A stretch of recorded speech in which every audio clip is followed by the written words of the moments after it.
Shri Harikrishna Heights येथे अत्यंत व्याजबी दरात 25 अमेनिटीज आणि प्रशस्त पार्किंग सह 2 आणि 3 BHK रेडी पोझिशन फ्लॅट्स उपलब्ध। बुकिंग साठी संपर्क पार्श्वनाथ प्रोजेक्ट 9090787833।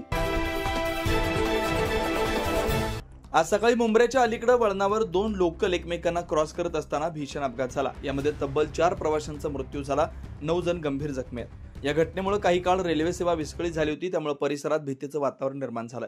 सदर अपघात नेमका कसा घडला याबाबत उच्चस्तरीय चौकशी सुरू करण्यात आली आहे। अपघातात जखमी झालेल्या रुग्णांमध्ये 2 गंभीर अवस्थेतील रुग्णांना ठाण्यातील ज्युपिटर रुग्णालयात हलवण्यात आलंय। जलसंपदा मंत्री तथा आपत्ती व्यवस्थापन मंत्री गिरीश महाजन यांनी दुपारी ज्युपिटर रुग्णालयात जाऊन जखमींची विचारपूस केली। जखमींवर सिटी स्कॅन व MRI तपासणी करण्यात आल्या। शस्त्रक्रियेची तयारी सुरू आहे। ही शस्त्रक्रिया आज किंवा उद्या होणार असल्याचं महाजन यांनी स्पष्ट केलं। उर्वरित 10 जखमींना कळवा रुग्णालयात दाखल करण्यात आलंय। यातील 7 रुग्ण फ्रॅक्चर असून त्यांची प्रकृती स्थिर आहे। मुख्यमंत्री देवेंद्र फडणवीस यांनी या दुर्घटनेची तात्काळ चौकशी करण्याचे आदेश दिलेत।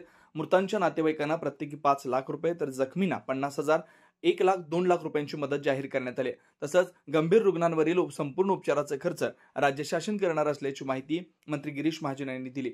9 न्यूज महाराष्ट्र ब्युरो, नाशिक।